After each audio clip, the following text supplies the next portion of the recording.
evening, everybody. My name is Peter Murphy. I'm from the Politics in the Pub Committee, and I'm the chairperson for tonight's session. Now, the topic tonight is Aboriginal Health Services in New South Wales, closing the gap, ? So we have two really well qualified speakers to address this topic tonight, and it's a real honour for me to introduce them to you now. The first speaker will be Associate Professor Dea Delaney Thiele. She's a proud, very proud Dunghutti woman born in the Burnt Bridge Mission in Kempsey. Dea has more than 24 years experience working with the Aboriginal Community Controlled Health sector.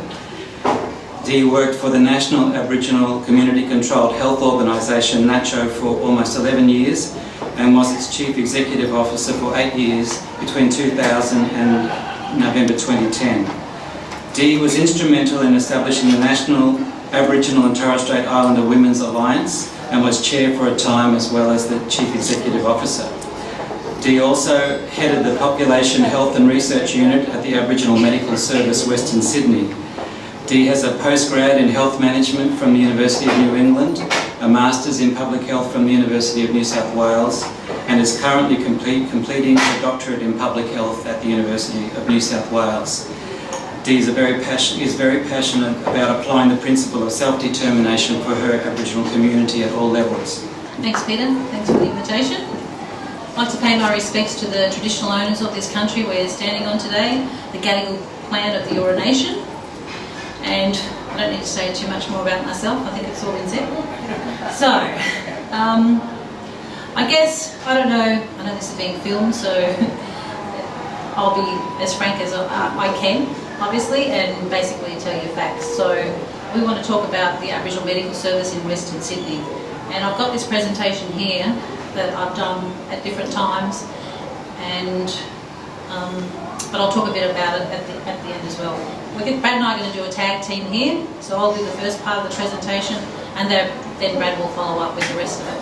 Then we'll respond to any questions.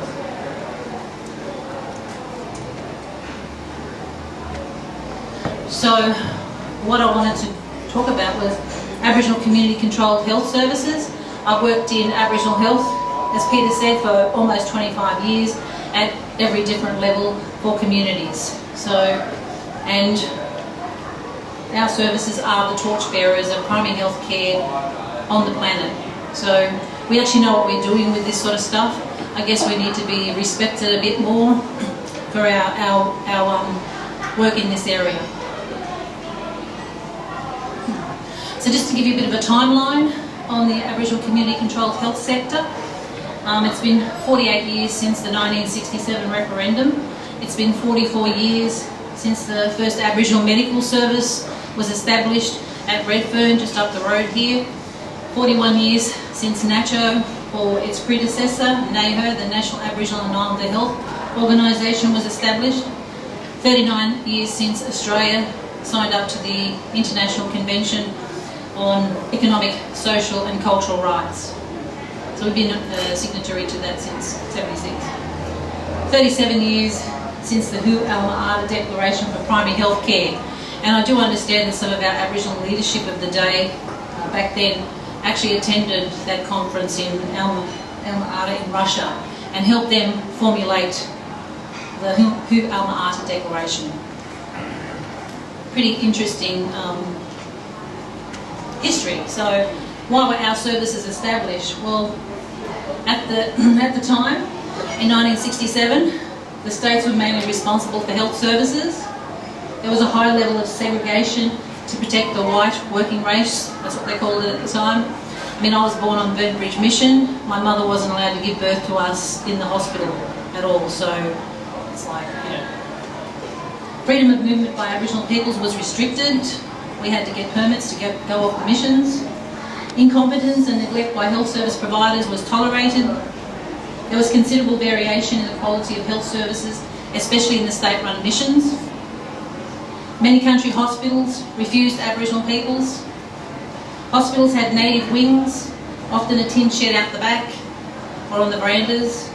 I know I was born under a tree, and I actually like that. Fee-for-service was unaffordable.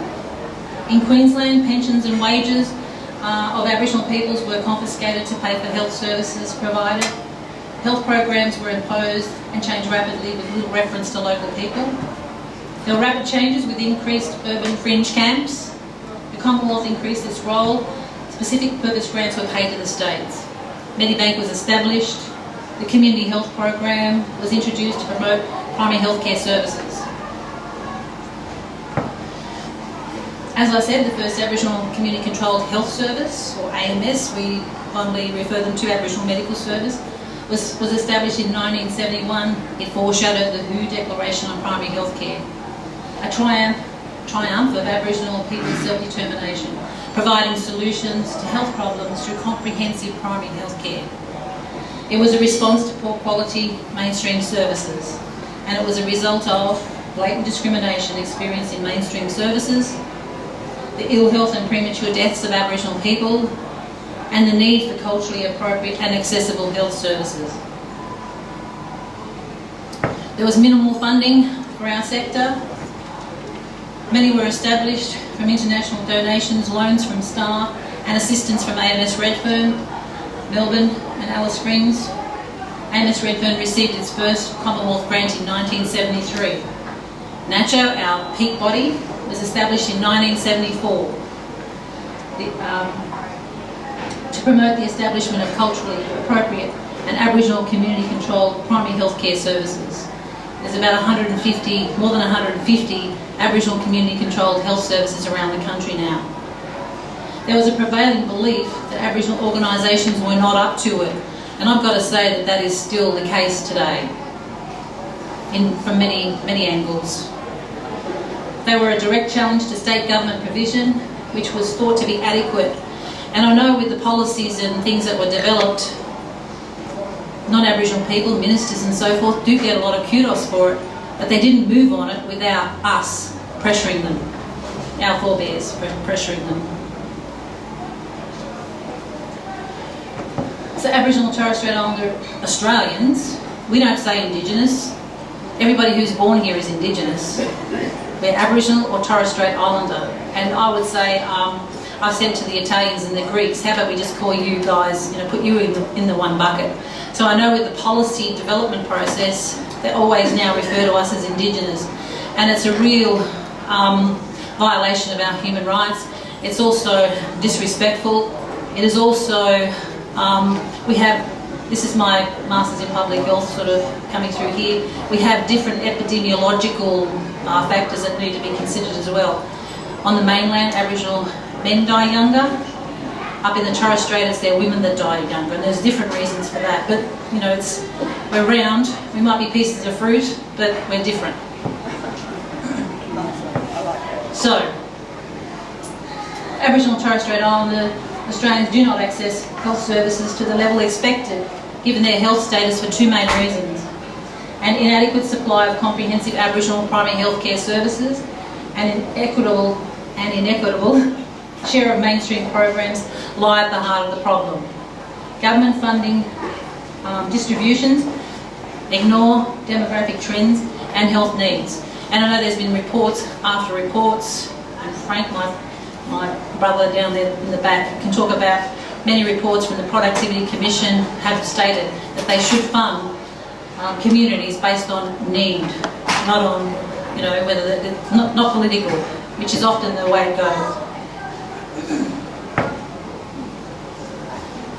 So this is just some 11-12 data. There's almost 670,000 Aboriginal and Torres Strait Islander people. We're about 3% of the population. Our life expectancy, and I'm going to use the old figures, 17 to 20 years. The new figures are 10 to 11. They changed the methodology and how they were, I suppose, number crunching the statistics, and overnight, when they pressed a button after a maybe 2-year consultation, the figures went from 17 to 20-year life expectancy gap down to 10 to 11 years life expectancy gap. Now, our services across the country deliver 2.5 million episodes of health care, and that's the front end when the individual walks into the service. It doesn't actually count the number of interventions or the number of different areas that they might go to. So they might come in for clinical measures, and then they might also see the mental health team. So we're not allowed to, the services are not allowed to actually use those broader figures. They do, but really they're not really interested in those figures. So workforce, large employer of Aboriginal people, largest industry employer. So what's an Aboriginal community-controlled health service? It's a primary healthcare service initiated and operated by the local Aboriginal community to deliver holistic, comprehensive and culturally appropriate primary health care to the community which controls it through a locally elected board of management. To be a member of our national peak body, which is the National Aboriginal Community Controlled Health Organisation, and its affiliates here in New South Wales, it's the New South Wales Aboriginal Health and Medical Research Council. The service has got to be initiated by a local Aboriginal community, based in a local Aboriginal community, governed by an Aboriginal body which is elected by the local Aboriginal community, and delivering a holistic and culturally appropriate health service to the community which controls it. As I said, there's more than 150 of them around the country. So the total estimated number of individual clients seen by this sector was about 342,000 at that time. So 2.5 million episodes of healthcare were provided by our services, of which 87% were Aboriginal and or Torres Strait Islander. The bulk were Aboriginal people. Culturally appropriate methods of health service delivery ensure equitable access. Investing in our services provides a better return on investment than mainstream services. They are cost effective and substantial economic value to Aboriginal communities and generate flow-on effects to education and other sectors. Now I know that the system does put a lot of money into the general practice sector, but the beach data that they go by every year, even though the system puts a lot of funding into that sector, it really doesn't give that bang for the buck, because the figures are, out of 95,000 consultations with a general practitioner, less than 1% with Aboriginal people. So why put money into a sector that doesn't actually see the majority of Aboriginal people? Mind boggles. It's political. This doesn't sort of do justice because it's not on PowerPoint, but these are the clinical health care that's provided by all the services across the country. Lots of percentages around that area there. Broome actually has a dialysis unit for the Kimberley region, because a lot of the people up there who had, needed dialysis had to go to Perth or to Darwin, so they put a hub up there, and it's working really well. Most of our services have, we worked as a sector to get increased uptake to the Pharmaceutical benefit scheme, and we worked on a project which was called QMAX, so Quality Use of Medicines Maximised for Aboriginal and Torres Strait Islander people, and that actually increased the uptake of the Pharmaceutical benefit scheme greatly. Prior to that, I think there was about 33 cents in the dollar that was spent, 33 cents on Aboriginal and Torres Strait Islander people to $1 compared to other Australians. So that project there had an uptake of for non-remote services, because we already had QMAX or Section 100 for the remote areas. We then got QMAX into the non-remote services, and so it was really, really beneficial to have access to the pharmaceuticals. We are another service to provide custodial clinical services. Preventative healthcare measures includes home visiting programs for families needing help, and also includes trachoma screening and treatment program. So, I mean, you would think that trachoma would be eradicated in our country. It's a wealthy country, but it's not in some Aboriginal communities, especially in the remoter areas. Community support roles. I mean, one of the biggest things that our services do is transport, which improves access, obviously. And mainstream services just don't do that, don't really offer that. And I mean, if we know that, Susan needs treatment, whether she needs immunisations for her kids, or she needs an antenatal checkup, or she's got to, get her injections for a mental health issue, we actually go and chase them up, because at the end of the day, they're our people and we do care about them. Mainstream services really don't do that very well. Substance misuse services. I know that we have a real huge issue at this point in time with ICE in Western Sydney. We've been talking about it for a number of years now, and now that it's actually spread to the wider community, wider, not whiter, they're paying attention to it. So we've been talking about it for a few years now. Mental health and social emotional wellbeing programs. These are some of the different activities around that area. Plus culturally appropriate healthcare. So I think I touched base on that anyway. And it's based on the premise of our right of self-determination, which we have a fundamental right to. Everybody does, but we do as well. This is a whole network. I mean, some of those red dots have obviously increased. We have an extensive network. Sorry? Decreased by one. Yeah. Well, we'll talk about that, but that's politics for you. Okay, so we have all these state peak bodies around the country. The red dots represent the Aboriginal medical services around the country, and this is the NACHO membership, basically. So I think I'm going to hand it over to Bradley. He's going to talk about the Aboriginal Medical Service in Western Sydney.